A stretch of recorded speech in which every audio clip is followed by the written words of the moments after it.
এক জীবনের এতগুলো সংলাপ, সব ঠিকঠাক আদায়ের পর ছুটি। আমরা দেখেছি শ্রান্ত পায়ের ছাপ, ভালোবাসা তবু দেখায়নি বিচ্যুতি, আঁকে নির্জনে তাই জীবন স্মৃতি।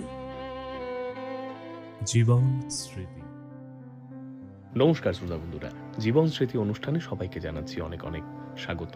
জীবন স্মৃতি অনুষ্ঠানে আজ এমন একজন মানুষের সঙ্গে কথা বলতে চলেছি, রাজ্যের স্বনামধন্য নাট্য ব্যক্তিত্ব, নাট্যকর্মী, নাট্যগুরু, আমাদের রাজ্যের অহংকার অবশ্যই, তিনি ননীদেব। নমস্কার। নমস্কার। জীবন স্মৃতি অনুষ্ঠানে আপনাকে অনেক অনেক স্বাগত জানাচ্ছি। ধন্যবাদ। প্রথমে আপনার কাছে জানতে চাইবো, কেমন আছেন? আছি তো, এখনো বেশ ভালোই আছি। বহুদিন তো অসুস্থ ছিলেন। না, শরীর সবটা ঠিক না, তবু মোটামুটি ভালো আছি। আজ জীবন স্মৃতি অনুষ্ঠানে আসলে আপনার সমস্ত জীবন জুড়ে যা সব বিষয় নিয়ে আজ কথা বলতে চাই আপনার সঙ্গে। প্রথমেই আপনাকে জিজ্ঞাসা করতে চাইবো যে নাটকটা, এই ভাবনাটা ঠিক কবে এলো আপনার মনে, মানে কখন মনে হলো যে নাটক করতে হবে? কবে এই জিনিসটা উপলব্ধি করতে শিখলেন বা বুঝলেন? না, বলতে পারেন অনেকটা হঠাৎই। আসলে নাটক করতেই হবে এ ধরনের কোনো ভাবনাও ছিল না। যখন পড়তাম কলেজে, নাইট কলেজে পড়তাম, তখন সারাটা দিন প্রায় অবসরই থাকতাম। কি জানি কেমন ভাবে হঠাৎ করে মনে হলো যে বন্ধুরা মিলে গল্প করতাম, আড্ডা মারতাম। তো একসময় মনে হলো না, এইভাবে তো চলতে পারে না। তো চারিদিকে যাত্রা তখন খুব চলতো, দেখতাম। তো হঠাৎই মনে হলো, না চল নাটক করি। এই একটাই কথা, চল নাটক করি। তো বন্ধুরাও সায় দিল, চল নাটক। এর থেকে শুরু। আর এটা যে এই পর্যন্ত এসে দাঁড়াবে, গড়াবে, তখনও ভাবিনি। এখনো ভাবলে আশ্চর্য যায় কিভাবে এতদিন এইভাবে নাটকের সঙ্গে জড়িয়ে থাকলাম। এ সত্যি আশ্চর্য, এখনো আছি জড়িয়ে। মানে চায়ের দোকান থেকে শুরু হওয়া একটা বিশাল বড় জার্নি বলা চলে এখন পর্যন্ত। মানে এই যে তখন 1973, সেই সময়ে আপনাদের যুবক বয়স, সকলেরই পকেট ফাঁকা, কি করে করলেন? মানে কেমন করে শুরু হলো? না, এটা একদমই মানে নিজেরা কিছু কিছু চাঁদা টাদা তুলে এইসব করতাম। আর তখন তো আর রবীন্দ্রভবন বা ইত্যাদিতে আসতাম না। অস্থায়ী মঞ্চ তৈরি করতাম ওই বাঁধের পারে। তো মনে আছে এখনো, বাড়ি বাড়ি থেকে কিছু চৌকি টুকি এনে, আর ওই স্কুল ড্রেস থাকে না, ওই শাড়ি, স্কুল ড্রেস, ওই রকম জোগাড় করে মঞ্চ বানিয়ে সাধারণ আলোতে রিহার্সাল করে সাধারণ আলোতে নাটক করতাম। মিউজিক ভাবনা এইসব তেমন ভাবে ছিল না। মোটামুটি ওই রং টং মেখে কিছু নিজেরা ওই করে নিতাম আর কি। তো যখন প্রথম নাটক করলাম, আশ্চর্য, আমার প্রথম নাটকের নাম মস্তান দি গ্রেট। তো প্রথম নাটক করার পর আমরা ওই যে আড্ডা মারতাম, তো খুব যারা বড় গার্জিয়ান খুব ভালো চোখে একটু দেখতো না।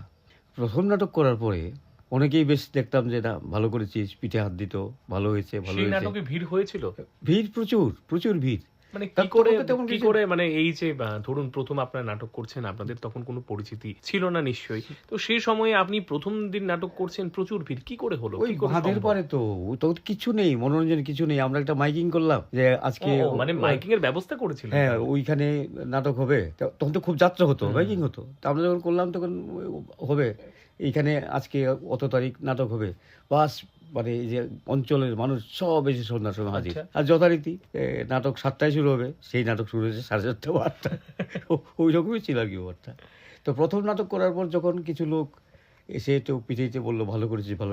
তৎসময় থেকে একটা প্রচণ্ড ইচ্ছা তৈরি হলো যে না, আরও নাটক করতে হবে। মাস 2 পরে আরেকটা নাটক করলাম। আচ্ছা। ওই নাটকের নাম শ্মশানে রক্তের স্বাদ। বাবা। তো এরকম আর কি। তো করতে করতে দেখলাম যে না, সবাই যেহেতু প্রশংসা করে। সেই নাটকগুলো মানে কে লিখতো? আপনি লিখতেন? না, আমি শ্মশানের রক্তের স্বাদটা কে লিখেছে মনে নেই। চান্দিগের সম্ভবত রবীন্দ্র ভট্টাচার্য, সম্ভবত, যদি ভুল না করে থাকি। ওই যে মস্তান নিগ্রেড, তো আমাদের সময় একটা চালু ছিল, মাস্তান ডাকতো সবাই। মাস্তান একটু এরোগেন্ট হলে ইচ্ছে হলে মাস্তান ডাকতো। তো এই মস্তান নিগ্রেডটা কিন্তু পজিটিভ, এটা ওই নেগেটিভ অর্থে না, মানুষের যে উপকার করে সেই মাস্টার, সত্যি ওই ধরনের ব্যাপার আর কি। তারপরেই ভাবলাম না, এইবার বোধহয় আমাদের হলে যাওয়া দরকার। রবীন্দ্রভবনে এলাম। তো মানসিকতায় পরিষ্কার, নাটকের নির্বাচন মস্তান দি গ্রেট, শ্মশানের রক্তের স্বাদ, তারপরে নাটক রক্তের আধার। মানে বলছেন যে প্রথম করলেন যে মস্তান দা গ্রেট, এই নাটকের পরেই কিন্তু মানে শহর জুড়ে বলুন একটা সাড়া ফেলেছে সেই নাটক। হ্যাঁ, করেছে একদল যুবক নাটক করছে, এরকম একটা ব্যাপার এসছে। তারপর ওই আমাদের মাইকিংটা খুব ছিল, এবং রবীন্দ্রভবন ছিলাম যখন এলাম, তখন রবীন্দ্রভবনের ভাড়া 70 টাকা, অনলি 70 রুপিস। তো টিকিট করে নাটক করা যেত। টিকিট করলে আবার ওই রবীন্দ্রনাথের কি পারমিশন লাগতো, হলের পারমিশন, পুলিশের পারমিশন ইত্যাদি। তা ওই টিকিট করলে 1 টাকা টিকিট, 25 পয়সা ট্যাক্স রাজস্ব। তো টিকিট বিক্রি করে কোনো রকমে চালিয়ে যেত আর কি, এইভাবেই করতাম। ব্যবস্থা কি করে হতো এই মানে তখনকার সময়ে আপনার 70 টাকা মানে তো বিশাল, আজকের দিনে তো বিশাল। তো এই 70 টাকা কি করে ব্যবস্থা করতেন, মানে কি করে করলেন? প্রথম নাটকের মনে আছে, হল ভাড়াটা আমার ঘড়ি একটা ছিল, ঘড়িটা বাঁধা দিয়ে 70 টাকা জোগাড় করে হল ভাড়া করেছি প্রথম। মানে এও সম্ভব আসলে? কি বলুন তো, মানে আমার মনে হয় একজন মানুষ তার শিল্পকর্মের প্রতি কতটা ভালোবাসা থাকলে এটা সম্ভব হয় যে নিজের ঘড়ি কিংবা নিজের একটি প্রিয় জিনিসকে একটা জায়গায় গচ্ছিত রেখে তারপর টাকা এনে এক হল ভাড়া করে নাটক করা, মানে সেটা অন্তত আমার কাছে বিশাল বড়। না, তখন হয়তো এই বোধ ছিল না, তখন ছিল ইচ্ছা, শুধু ইচ্ছা, নাটক করতে হবে, করব, ভালো লাগে, মানে সে যাই হোক, মানে বলে না অ্যাট এনি কস্ট। হ্যাঁ, সেই ইচ্ছার থেকে এটা হয়েছে। দেখো যে মঞ্চ তৈরি করতে হবে, কিছু জানি না, নিজেরা মিলেই করেছি। ওই একটা পোস্টার লিখতে হবে, লিখেছি। হাতে কলমে কখনো শেখা হয়েছে আপনার নাটক? না, ওই রকম কোনো শিক্ষা আমার নেই। আসলে কথা বলার আগেই যাত্রা নিয়ে মানে কথা হচ্ছিল যে সেই সময়ে তো নাটকের প্রভাবটা একটু বোধহয় কম ছিল, যাত্রার প্রভাবটা ছিল বেশি। তো বলছেন যে মানে কোনোভাবে যাত্রা আপনারা কেন করলেন না, কেন শুধুমাত্র নাটকেই এলেন? তা আমি যাত্রা দেখতাম, খুব দেখতাম যাত্রা দেখতে ভালো লাগতো। তৎসময় কিছু কিছু দল ছিল, কলকাতা থেকে আসতো, চিলড্রেন্স পার্কে নাটক হতো, যাত্রা হতো, দেখতাম। আর আমাদের ওই অঞ্চলে, দুর্গাচক অঞ্চলে যাত্রা রিহার্সাল হতো, যাত্রা হতো প্রত্যেক বছর। ওই রিহার্সালে গিয়ে বসে থাকতাম। হয়তো এটা একটা প্রেরণা, ওইখান থেকেই আসতে পারে ইচ্ছাটা। তো যাত্রা করার যেই ব্যাপারটা মাথায় আসেনি, কারণ যাত্রার যে কনসার্ট থেকে আরম্ভ করে যেসব খরচ আর কি, শিল্পী জোগাড় করা, এটা সম্ভব না, তখন ছিল না। তখন আমরা যেই 5-6 জন বন্ধু বান্ধব মিলে গল্প করতাম না, এদের মধ্যে মহিলা বর্জিত নাটক, মহিলা নেই, মাস্টানি গ্রেড কোনো মহিলা নেই, সরস্বতী রক্তের কোনো মহিলা নেই, এরপরের নাটকও কোনো মহিলা নেই, কারণ ওইটা পাওয়া মুশকিল, শুধু আমরা কয়েকজন। তো আমার আর যারা 5-6 জন ছিলাম, এর মধ্যে যে বাকি যারা পাশে ছিল, এরাও মধ্যে মধ্যে আমরাও করবো, তো এই সবাই মিলে করে নিতাম আর কি। প্রথম অবস্থায় তো এই মাইকিং করতে হলো আপনাদের নাটকের জন্য, তারপরে নিজেদেরও কোনো পরিচিতি ছিল না। যখন 2-3টে নাটক করলেন তখন নিশ্চয়ই খুব নামডাক হয়েছিল। খুব নামডাক না, তৎসময়ে আমি যখন নাটক শুরু করি তখন আগরতলার মানে বেশ কিছু বিখ্যাত দল, বিখ্যাত নাট্য দল, বিখ্যাত মানুষদের নাটক করতো। এদের অনেক ছোট, আমি অনেক পেছনে। তো সেই জায়গাতে জায়গা তৈরি করা খুব কঠিন, মানে আমাকে কেউ চিনবে, আমার কথা শুনে আসবে, আমি এটা ভাবিও নি। আমার শুধু একটাই ইচ্ছা ছিল, চল নাটক করি, যেটা এখনো আমার চল নাটক করি, কি হবে, ভালো হবে, খারাপ হবে, কে কি বলবে, ওইসব চিন্তা আমি করি। সেই যাই হোক, মানে নাটক করতে যাই হোক, চল নাটক করি। এতে হয় কি যে সময়টা খুব ভালো কাটতো, সারাদিন নাটকই মাথায় থাকতো, সারাক্ষণ। যখন চাকরি করতে গেলাম তখনও মাথায় নাটকই থাকতো, এবং আগরতলা থেকে যখন পোস্টিং অন্য জায়গায় হলো, নাটক করতে পারতাম না, বসে বসে কাঁদতাম, নাটক করতে পারি না। এটা কিন্তু একটা বিশাল বড় আক্ষেপ। কোথায় গেলে পারি, তো যেখানেই হয়তো ওইখানেই চলে যেত, নাটক হোক, যাত্রা হোক, এর মধ্যে জড়িয়ে রাখতে চাইতাম আর কি। যে প্রশ্নটা আপনাকে মানে ঠিক আমি করতে চাইছিলাম যে যাত্রা কেন নয়, শুধুমাত্র কেন নাটক? না, আমি যাত্রাও করেছি। যাত্রাও করেছেন, হ্যাঁ। তো তারপরে শুধুমাত্র নাটকেই তো মানে ডুবে রইলেন? না, নাটক করাকালীন আমি রবীন্দ্রনাথ যাত্রা করি, সিরাজদৌল্লা করেছি। সিরাজদৌল্লার আমার খুব ছোট থাকতে যখন সিরাজদৌল্লার যাত্রা দেখতাম, আমার মনের মধ্যে সিরাজদৌল্লা গেতে গেলে কবে আমি সিরাজদৌল্লা নাটক করতে পারবো, এবং এই যে সমস্ত সাইট খোলা ওই জায়গায় না, রবীন্দ্রভবনের মঞ্চে করবো, এবং করেছি সিরাজদৌল্লা। আমি এটা একটা ইমোশনাল কথা মনে হয়, হঠাৎ করে একবার ভীষণ অসুস্থ হয়ে, আমি আজও মনে পড়ে, এটা সাংঘাতিক কথা, জীবিতে ভর্তি ছিলাম। আচ্ছা। তখন কিছু কিছু ব্যাপারে হয়েছিল যে হয়তো আর ফিরবো না। তখনও যখন আমার সেন্স এসছে 6-7 দিন পর, আমারই একটা ছেলেকে ডেকে বলছিলাম, এই সিরাজদৌল্লা করতে হবে কিন্তু, এটা মনে নেই আমার। পরবর্তী সময় যখন সুস্থ হয়ে এলাম, সে এসে আমাকে বললো, কাকু সিরাজদৌল্লা আমি করেছি। এরপরেই করা। আর প্রথম দিকে করা, যখন চাকরির পোস্টিং তকসাইয়া, মানে খোয়াইতে, মাটি কেন লাল, যাত্রা, মা ও ছেলে যাত্রা করেছি, ওইখানে যাত্রা আমি করেছি। একাধারে আপনি নাটক তবে করেছেন, একাধারে যাত্রাও করেছেন। প্রচুর যাত্রা নট দ্যাট সিরিয়ালে যেটা হয়েছে নাটক যাত্রা ওই সময়ই করেছি। আর খুব ইচ্ছা ছিল সিরাজদৌল্লা করেছি, তবে এটা নাটক ছিল জীবন কন্যা। এই জীবন কন্যা হলো যাত্রা যারা করে তাদের জীবন নিয়ে, এর যাত্রার অনেকগুলো দৃশ্য ছিল। মানে এটাকে আপনার রচনা? না না, এটাও বাইরের প্রিন্টেড স্ক্রিপ্ট। ওইটার মধ্যে যাত্রা ছিল, যাত্রা যারা করে ওদের জীবন নিয়ে। আচ্ছা, ওরা তো মঞ্চের রাজা রানী সাজে, মঞ্চের পেছনে কি তারা, ওদের জীবন। সত্যি তো। তারপর বলেছে সার্কাস, মানে নাটকটার মধ্যে পথ জাতের ঠিকানা। সার্কাস যারা করে, সার্কাসে দেখা যায় এত এত ড্রেস পরে, এত গ্ল্যামারাস, এদের ভেতরের জীবনটা কি। এবার আসি আপনার কলেজ জীবন থেকেই তো আপনার বোধহয় ওই নাটক শুরু হলো। হ্যাঁ হ্যাঁ, কিন্তু কলেজ কমপ্লিট হয়নি। তো এরপরেই তো আবার চাকরি পেয়ে গেলেন। হ্যাঁ হ্যাঁ। আচ্ছা, কোনোভাবে কি মনে হয় যে আপনার গ্রামে গঞ্জে তো আপনি যেহেতু এগ্রিকালচারে চাকরি করেছেন, সেই ক্ষেত্রে কোনোভাবে কি মনে হয় আপনার মানে চাকরি জীবন আপনার নাটকে অনেক সুবিধা করে দিয়েছে, নাটকের চরিত্রগুলোকে আরো মানে ফুটিয়ে তুলতে সাহায্য করেছে মনে হয়? হ্যাঁ হ্যাঁ, তা তো অবশ্যই মনে হয়। কারণ যখন আমি নাটক লিখেছি, বিশেষ করে ওইখান থেকেই আমার বিষয় এসছে। বিভিন্ন নাটকের বিষয়গুলো ওইখান থেকে এসছে, আবার শহরের জীবন থেকে এসছে, লিখতে গেলে যেগুলি হয়। আপনার খুব সম্ভবত এখন পর্যন্ত 68টি নাটক মানে আপনার ঝুলিতে রয়েছে, মানে আপনার নিজস্ব লেখা। তো এর মধ্যে 68টি নাটক এক দুটো তো নয়, প্রচুর নাটক। এই যে নাটকগুলোর মধ্যে নিজের জীবনকে কি কোনো নাটকে আপনি তুলে ধরতে চেয়েছেন, হ্যাঁ, বা নিজের জীবন শৈলী কিংবা ধরুন নিজের শিল্পকর্ম এটাকে তুলে ধরতে চেয়েছেন? হ্যাঁ। কোন নাটকে? মা। মা। সেই নাটকটি নিয়ে যদি একটু বলেন। আসলে এটা খুবই ব্যক্তিগত, ইমোশনাল আমার। মা নিয়ে বোধহয় আপনি বলছিলেন যে মা শুধুমাত্র একটি নাটক, এই নাটকটিকে অনুভব করার বিষয়। কারণ মা নাটকটা দিয়ে লিখতে গেলে, আর যখন লিখবো অনেকদিন ভাবার পর লিখেছি। কারণ আমার মার যে জীবন, আমার 16 বছর বয়সে মা নেই, মারা গেছেন। এই 16 বছরে তো প্রথম 4 বছর তো বলতে পারবো না, তারপর থেকে মার যে স্ট্রাগল, মার যে এটা লিখতে গেলে প্রথমে যেই সংকোচ বা সংশয় বা দ্বন্দ্ব এসেছিল মনের মধ্যে, যে আমার জীবন সঙ্গী বা আমার মেয়েরা ওরা কিভাবে নেবে। এত স্ট্রাগল মা করেছে, যেগুলো মানে আমি দেখেছি, আমিও করেছি। যদিও ভাবলেই চোখে জল এসে যায়। মার যে সত্যিকারের জীবনটা, এটা আমার মেয়েরা কিভাবে নেবে, প্লাস ওদের হাজবেন্ডরা আছে, ওরা যদি সত্যিটা জানে, কত কষ্ট করে, কতভাবে না খেয়ে না করে, তো অনেক ভেবেছি। আপনি বলছেন, আমি সত্যি মানে ভাবনায় পড়ে যাচ্ছি যে আসলে একজন শিল্পী কত গভীর থেকে ভাবলে নিজের জীবনকে নাটকে রূপ দিতে পারে। সেই মা নিয়ে বোধহয় আপনার মানে প্রচুর মানে সাফল্য এসেছে। আমার মাই সত্যি। মা মানে মোটামুটি কতবার মঞ্চস্থ করেছেন? একবারই করেছি। একবারে, তারপর আর করা আর হয়নি। পার হই না। কেন? মানে সেই অনুভূতিটা, সেই একটা চাপা কষ্ট চলে আসে, তাই তো? হ্যাঁ, এটা ভীষণ। যাই হোক, কারণ জীবনের কারোর অতীতের যদি অনেক দুঃখ কষ্ট থাকে, অনেক কিছু থাকে, ভবিষ্যৎ প্রজন্ম এটা কীভাবে গ্রহণ করবে বা সহ্য করতে পারবে কিনা। মা আমার দিদিমা এমন ছিল, আমার ঠাম্মি এমন ছিল, এই একটা সংকট ছিল আর কি।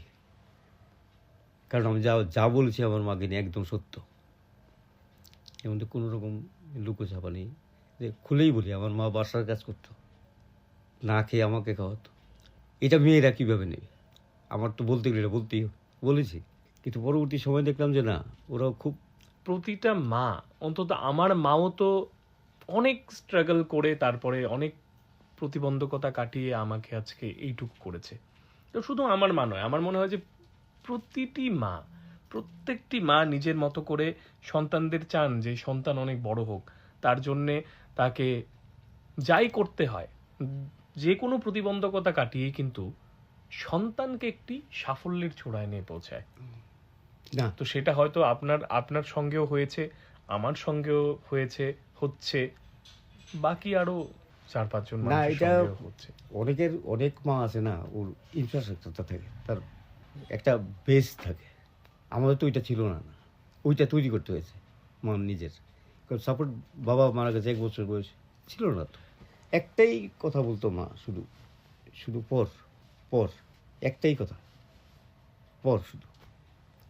তো পড়তে তো পারছি না, মা তো আমার যখন ক্লাস 11-এ পড়ি তখনই মারা গেছে। তো ওই কথাগুলি মনে হলে এখন কিন্তু আমি গর্ববোধ করি। আমার মা যদি ওইটুক জায়গা পর্যন্ত পিছনে একটা কথা কইতে আর এটা যদি আমি না শুনতাম, তাহলে হয়তো তোমরা এটা না আমার কাছে কথা বলছি। আর ওইখানের মধ্যে নাটক কোনো জায়গাতেই নাটক ছিল না। নাটক করব, নাটক লিখবো, এসব ছিলই না। এই হঠাৎ করেই এই যে বললাম চল নাটক করি, এখনও কিন্তু আমার একটা কথা, চল নাটক। কেউ এসে বললে, এই যে অসুস্থ হলাম না, এই যে লাস্ট যে নাটক গত মাসে, তখনও যিনি লিখেছেন উনি এসে বলতেন, স্যার নাটকটা ধরুন, নাটকটা এসে করুন, শরীর খারাপ ভালো হয়ে যাবে, হেন করুন। তখনও আমার কাছে চলো নাটক করি, চলো নাটক করি। শরীর যাওয়া সেই চা স্টলে বসা ননীদেব আর বর্তমান সময়ে নাট্যগুরু ননীদেব, এই দুজনের মধ্যে কি তফাৎ খুঁজে পান? একদম আমি কিচ্ছু পাই না। আমার কাছে একটাই মন্ত্র, চলো নাটক করি। না তুমিও যদি কও চলো নাটক করি। এই কথাটি তো সত্যি, কিন্তু এই যে এর মাঝখানে যে এত প্রতিবন্ধকতা কাটিয়ে আজকে এই জায়গায় আপনি এলেন, কোনো তফাৎ খুঁজে পান? না না, আমি একই জায়গায় আছি। চলো নাটক করি। ওই যে মা নাটকের পরে যখন কিছু মহিলা দর্শক, আমি যারা মা বললেই কই, তারাই ঝরঝর করে কান্দতেছে। আর যদি কোন ডিফারেন্স ওইটা প্রথম যখন করতাম এমন হইতো না। মানে প্রথম তো করলেন মস্তান নাটক, তো মস্তান নাটকে মানুষ তো নিশ্চয়ই মানে এই ধরুন সিটিপিটি মানলো, হ্যাঁ সাংঘাতিক ভালো।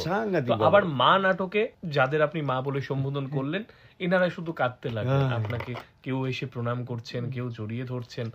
এই যে দুটো ব্যাপার, এই সাংঘাতিক। প্রথম দিকে যখন নাটক করতাম তখন তো বেশ কিছু নাটকই ছিল যে উচ্ছ্বাস বা কেউ কিছু বিটেটি তারপরে দারুণ ভালো হেন তেন ইয়ে করতো। কিন্তু নাটকের পরে যে ইমোশন, যে আবেগ, যে এগুলো আসলে সত্যি অর্থে ভাষায় প্রকাশ করা যায় না। আবার প্রতিযোগিতার যে নাটক করতাম, ইন্টার অফিস কম্পিটিশন, বিশেষ করে প্রাইজ, যে একটা মানে ইনার দলে ভিতরে প্রতিযোগিতা, আমি এটা খুব এনজয় করতাম। কারণ আমার তো একটা বুঝতে, আমি নাটক জানি না, নাটক কিছু বুঝিও না, নাটক লেগে পড়াশোনা নেই আমার, যেটা ইমাজিন আমি একমাত্র জানি যে আমার কল্পনা শক্তি ইদারা ছেড়ে মঞ্চে শিল্পীর মাধ্যমে, আলো মিউজিকের মাধ্যমে প্লেস করা। কেউ ভালো লাগলো, ফার্স্ট হয়েছে খুব ভালো লাগছে, লাস্ট হয়েছে ও আমার কিছু করার নেই। কারণ আমার একটাই স্যাটিসফ্যাকশন, খারাপ হয়েছে ওর সুবিধা কি, আমি তো নাটক কিছু জানি না, খারাপ হইতেই পারে, আর বুঝিও না, নাটক জানিও না, কি লিগে নাট্যগুরু কয়েও আমি জানি না। তবে হ্যাঁ, এটা কথা, এটা অত্যন্ত প্রাউডলি কই, আমি কত শিল্পী নিয়ে, নতুন শিল্পী নিয়ে কাজ করছি আর কি। মানে প্রচুর আপনি আর্টিস্ট নিয়ে কাজ বিশেষ করে ধরো না 6টা-7টা ডিপার্টমেন্টে যদি নাটক করতে হয়, স্টেট ব্যাংকে নাটক করতে গেছি, একজনও এর আগে নাটক করেনি। খুঁজতে একজনের পেলাম, একজন 1-2টা নাটক করেছে, বাকি সব নতুন। এআরডিডি নাটক করতে গেলাম, এরা বললো যে 30 বছর পরে আমরা ইন্টার অফিস কমিশনে নাটক করছি, একজনও নাটকের শিল্পী নেই। এদেরকে তৈরি করা হয়েছে। না এই যে মানুষগুলো নাটকের সঙ্গে কোনো সম্পর্কই নেই, এই মানুষগুলোকে তো নাটক শিখিয়েছেন আপনি। আমি শিখেছি বলতে পারবো না, ওদের সঙ্গে নাটক করেছি। আশ্চর্য হবে, স্টেট ব্যাংকের নাটক প্রথম বছর পরের বছরই তারা ফার্স্ট হয়েছে। মানে যারা কোনোদিন নাটক করেনি সেই মানুষের সঙ্গে আপনার মতো আপনি নাটক করেছেন ওদের সঙ্গে, এনারা মানে প্রথম হয়েছে। এটাও কিন্তু বিশাল বড় প্রাপ্তি, তাই না? নাটক জীবনে আপনার সবচেয়ে বড় প্রাপ্তি যদি আপনাকে জিজ্ঞাসা করি, তাহলে কি বলবেন? তুমি এই যে তোমারে পাইলাম, আপনার কাছে যে আমরা পেরে দুটো কথা বলতে পারছি, এটা কিন্তু আমাদের জন্য সবচেয়ে বড় প্রাপ্তি। আমার এটা বড় প্রাপ্তি যে এই নাটক করাতেই তো তুমি এসছো না। কে আসতো, কে চিনতো আমাকে? কোনোদিন তো বললাম না চল নাটক করি, কোনোদিনই ভাবি না নাটক করবো, নাটক আসছে, নাটক জানি, নাটক শিখেছি না। কিন্তু এলাম এই জন্যই তোমাদের মতো মানুষকে পেলাম যে আমার সঙ্গে কিছুক্ষণ কথা বলবে। আপনার কোনোভাবে কি মনে হয় যে জীবনটাও একটা নাটক? জীবন তো নাটক মনেই হয়, কিন্তু একটা কথা মনে হয়, জানি না এটা হয়তো অনেক বলা ঠিক হবে কিনা, তবু আমার বোধ থেকে আমি বলি, নাটক শিখে ওই যে টেকনিক্যাল সাইডটা আছে না, আলো, ওইগুলো শিখে করা যায়। আর নাটক শিখে নাটক করা যায়, আমি এটা বোধ করি না। যেটা ইমাজিনেশন, অনুভব থেকে যে চরিত্র তৈরি করা যায়, অভিনয় করা যায়, এটা কি শিখিয়ে পড়িয়ে করা যায় কিনা, আমি তো কোনোদিন নাটক শিখিনি, তো কিভাবে করলাম? মানে সেটাই বলছিলাম, যেমন বলে যেমন গান মানে হচ্ছে হাওয়ায় ছবি আঁকা, তো নাটকও তো অনেকটা তাই, অনুভূতিগুলোকে মানুষের সামনে তুলে ধরা।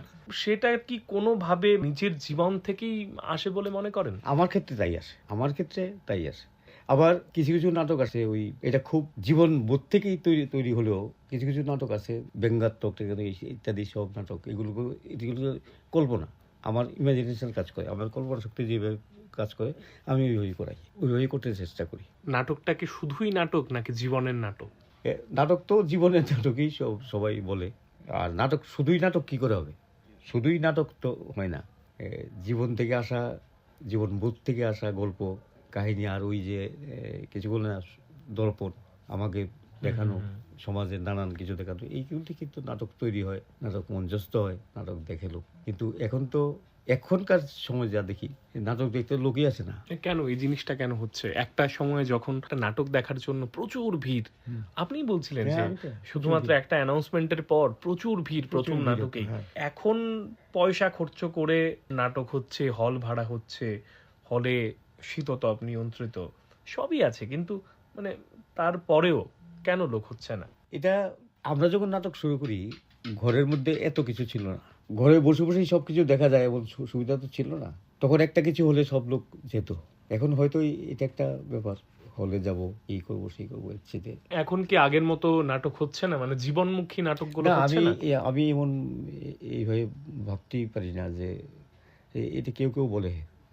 একদিন একজনকে বলেছিলাম এখন তো আগে খুব ভালো নাটক হতো, যেতাম, এখন নাটক কোথায়? তা আমি বললাম যে কতদিন একটা খারাপ নাটক দেখেছেন বলুন? কিন্তু আমি নাটক যাই না, অত নাটক ভালো হয় না। নাটক যদি দেখতে নাই চান ভালো তাহলে হয় কি করে আরে মনে হয় যে না, নাটক এটা ভালো ধারণা না? হইলো যে আগে হইতো নাটক, তখন কি তাই নাটক কবে একটা খারাপ নাটক দেখেছেন বলুন? নাটক দেখতে যাই না, এই যে একটা নেগেটিভ মানসিকতা তৈরি হয়েছে। না, অন্তত আমার মনে হয় যে যেটা খারাপ, খারাপের মধ্যেও কোনো না কোনো ভালো লুকিয়ে থাকে। শিল্পীরা চায়, নিজের শতভাগ দিতে চায়, এরপরে খারাপ ভালো তো আছেই, কিন্তু এই শতভাগ দেওয়ার পরে এই খারাপ যদি তা খারাপও হয়, সেই খারাপ থেকেও তো একটা ভালো কিছু একটা উঠে আসে না। খারাপ ভালো ব্যাপারটা হচ্ছে গ্রহণের ভিন্নতা। আমি কিভাবে নিলাম যে জিনিসটা খারাপ বলছি, হয়তো এই নাটকটা আমার সঙ্গে কমিউনিকেটই করেনি, যে সৃষ্টি করেছেন ওর যে ভাবনা এর সঙ্গে আমি যখন দেখছি আমার সঙ্গে কমিউনিকেট করছি, সেই জন্য বললাম যেটা বলো না। খারাপ হোক কিংবা ভালো সেটা তো আমাদের উপরেই নির্ভর করে, যারা দর্শক শ্রোতা আছে। আমার মনে পড়ে না আমি কোনোদিন কোনো নাটক দেখে বলেছি দেখতে, আমার মনে পড়ে না। আমি সবসময় ধরে নিয়েছি এটা আমার, যে আমি ওর সঙ্গে যোগাযোগটা করতে পারি, যোগাযোগটা হচ্ছে না। যে করেছে যে খারাপই করুক বলো, সে একটা চিন্তা নিয়ে করেছে, ভাবনা নিয়ে করেছে, ওই ভাবনার সঙ্গে আমার যোগসূত্র তৈরি হয়। তাহলে কি বলছেন যে মানে নাটক দেখে হাসি হোক কিংবা কান্না, নাটক দেখে কেউ অঝরে কাঁদছে, আবার ধরুন নাটক দেখে হাসছে, এই দুটোই মানে আসলে যোগাযোগ, মানে যোগাযোগ মিলে গেলে হাসি হবে, কান্না হবে ডেফিনেটলি। তাহলে হবে কিন্তু আমার এক নাটক পাত্রী চাই, আমরা রিহার্সাল করতে পারতাম না হাসতে হাসতে, ওটার নাম পাত্রী চাই, স্টেট ব্যাংক করেছিল। যারা অভিনয় করতো এর মানে কি রোজই আমরা এই জায়গাটা দেখছি, অথচ হাসি থাকবে না। অনেক সময় আমার একটু মানে আসলে যোগাযোগটা মানে মিলে যাচ্ছে। আমার সঙ্গে আমার কোনো সময় কঠোর হতে হয়েছে যে ও দৃশ্যটা করছে, ওরা বসে হাসছে, হাসিই থামে না, অভিনয়টা করবে কি? পাশাপাশি এরপরে মা তো বললামই, মা নাটক করে কিছু মায়েরা এসে আমার সঙ্গে অজরে কাছে, এটা হলো যুগসূত্রটা। ওই মার যে ফিলিংস এটা ওনাদের মধ্যে এসছে, হয়তো ওনারা ওই চোখে দেখেছেন ওনার ছেলে মেয়েরা, বা কারণ ওখানে 5 রকমের মা ছিল, 5টা মা, একটা আমার মা। আরো যে থাকে না মায়েরাও তো বিভিন্ন প্রকারের হয়, কেউ লোভী হয়, কেউ সন্তান চায় অনেক বড় হোক, কেউ এই ধরনের মাগুলি ছিল আর কি। তো ওনারা যারা বসে করে দেখেছেন ওরা ভেবেছেন ওদের মধ্যে ভূত এসেছে, আর আমার ছেলেটা তো এইরকম বা আমার মেয়েটা তো এইরকম। এই যে যোগাযোগ তৈরি হতেই নাটকের পরেই হয়েছে। আমার পাত্রী চাই দেখে হাসতে হাসতে সারা হল জুড়ে গেছে। আসলে যোগাযোগটাই প্রধান। আমি যে বলি না, আমি কোনো সময় এমন কথা বলি না, এই নাটকটা ভালো লাগেনি। আমি সবসময় বলেছি এই নাটকটা আমার যোগাযোগ হয়নি, এটা আমার ব্যর্থতা, আমি যোগাযোগ করতে পারিনি। কেন ওকে দোষ দেবো?